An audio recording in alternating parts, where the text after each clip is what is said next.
Hello, everyone. My name is Raya Rivers, and I am the lead literacy interventionist for Kansas City Public School District. Today, we are going to learn about question-answer relationship strategies. These are called QAR strategies, and they help us with our reading. When we answer questions that are about our reading, sometimes they come from our head, and sometimes they come from the reading. Now, don't get me misunderstood. We always have to use our heads, but I'll explain to you a little bit more about what I mean. By the end of this video, you will understand what right there questions are and how to answer them. Think and search questions are on your own. And there's some little pictures there that I tried really hard to draw for you guys. And then author and me. So let's go back to right there questions. Right there questions, you will find those answers by using your head, of course, but you will find those right in the text. Those types of questions will be something like, who is the story about? Where did the story take place? What color is the ball in the story? Those are the types of questions that are right there questions. Now, don't get me wrong, they're important, but they're not as hard to find as the questions or the answers to the questions that are think and search. Now, as you can see, you got to think about it, then you have to search. Oftentimes, you will do this when you are summarizing, when you are comparing and contrasting. These are just some examples. What the author wants you to do is to really think about what you read. This is where you really grow your reading. And you really don't want to give up because the answers are in the text. You just got to search for them and make sure you think about what the question is asking of you. Then we start getting into what is in our heads, that schema, the things that we know that are there. The author is trying to activate that type of thinking. So, author and me. Author and me. Oh, so maybe your teacher, friend, the author, your parents are asking you to make a prediction. Because remember, this is in your head. It's not necessarily in the text, but it has to do with the reading, has to do with the book, the article, whatever that you were reading, okay? Maybe they might ask you, what's the author's purpose of this text? Again, in the text, the author isn't probably going to say, this story is to entertain you. You're going to use the clues in the text. Like, again, your schema in your head, you're going to use what you know too. And you're going to say, I think the author was trying to entertain me or inform me or persuade me. So these are the type of questions that make you think about what you read, but it's not in the text. Just has to do with the text. Again, all of these are very important, even though they're very different types of questions. And then we have on your own. This is where maybe you might be asked, what is your opinion of what happened in the text? Again, the answer is not there. It's in your head. They might even ask you, have you ever? Things like that are really good. Well, questions, I don't want to say things. Questions like that are very good because they make you connect with the text. They make you think about what you've read and put yourself in the story, or make you think about what the main idea is and see how it connects to you, or what the characters are doing and how it connects to you. You're not going to find it in the text. It has to do with you and what you think as it applies to what you read. Okay, so I wanted to go over the pictures really quickly because I like to have pictures to go along with words that make me think about what I'm learning and what I'm reading. So I don't want to get away from not showing that to you. So just remember, on your own, it's going to make you thinking about the world and the things around you, the things that you've experienced has to do with you and some things that you've read in the past. And also, do not forget, it has to do with the book that you read. You're just not going to find the answer there. Okay, so we went over 4 different QAR strategies. We went over right there questions. Okay. Remember, those are going to be in the book. You're going to find those answers in the book. We went over think and search. You're also going to find those answers in the book. Don't forget, you have your author and me questions. They have to do with the book, but the answer isn't in the book. Don't worry. I know it might sound confusing, but we're going to practice it in just a moment. We're going to put our work into action. These are going to be in your head. They have to do with the book, but the answer will be in your head. You won't be able to look for it and find it. It's going to be in your head. And then last, on your own. On your own is also in your head. You're not going to find it in the book, but it has to do with the book. And it's going to be asking you questions about what you think about what you read. Okay, so when we get to the next part of this video, I'm going to read a story to you, which I know you like. I like to be read to. So I'm going to read, it's very short, read a short passage to you. And when I am done reading it, we're going to go over some different questions. And what we're going to do is identify what questions or what types of questions are being asked and how to find the answers to those questions in the text.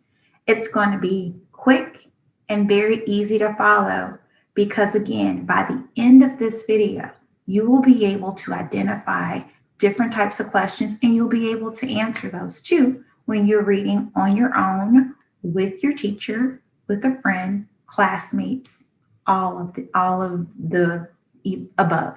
So we will get started in just a moment. Let's practice using our strategies that we've learned.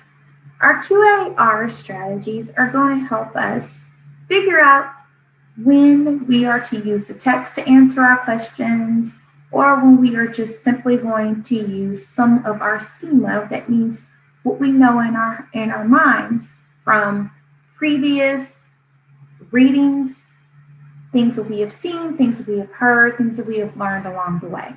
So I'm going to start off with a right there question. Butterflies, well, according to the text, what size are they? Now remember, it's a right there question. Therefore, you're going to be able to go straight to the text and find this answer. Let me help you out.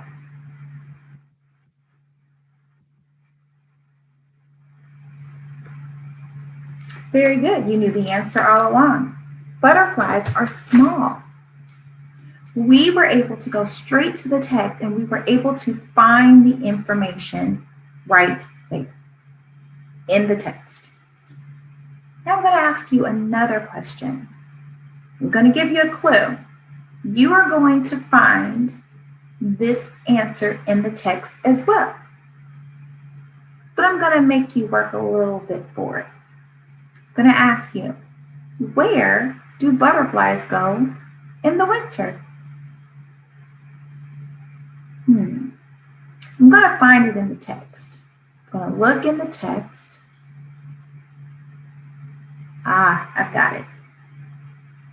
Well, see, it tells me that butterflies fly north in the summertime.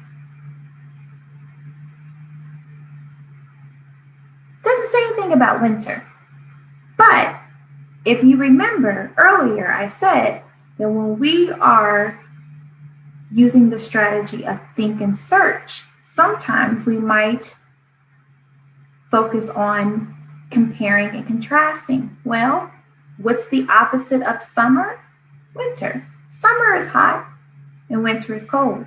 So if butterflies go to the north during the summer, and it says, if I keep reading, when the weather gets cold, wintertime, then they fly south. So the answer is right there in the text. However, it's not a right there QAR strategy.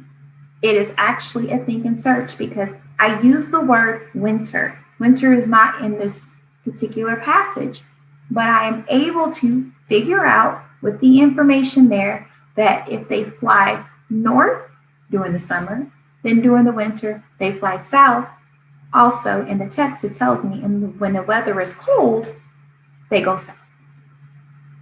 So as you see, it's really important for us to think about where we get information from because the information is there in the text.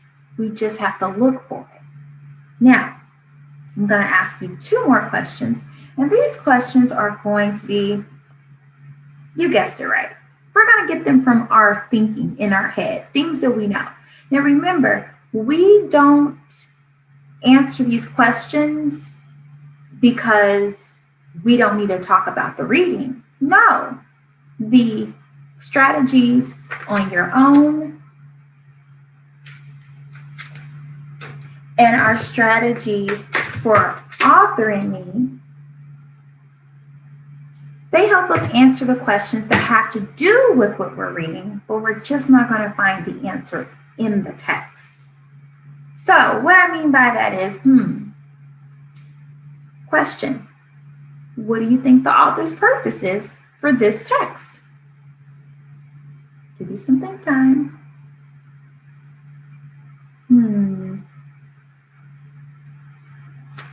I've got it.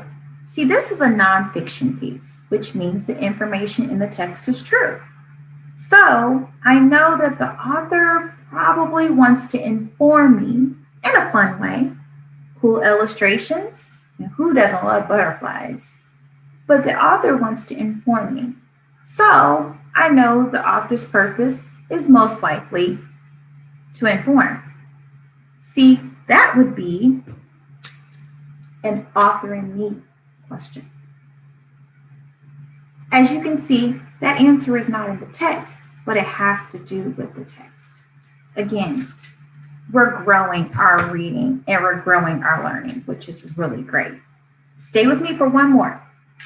Okay, now this last question, you want to think of a good one. So you know what? I want to know what you think because you're the reader and you're important too. So, what is your opinion of butterflies? I told you mine. You think they're beautiful too? I do too. Well, see, that has to do with the text, but we're not going to find that in the text because that came from our head. That's right. So as you see, all of these strategies, we use them every time we read. We just don't realize it. So keep in mind that every answer to the questions that have to do with our reading don't necessarily come straight out of the text.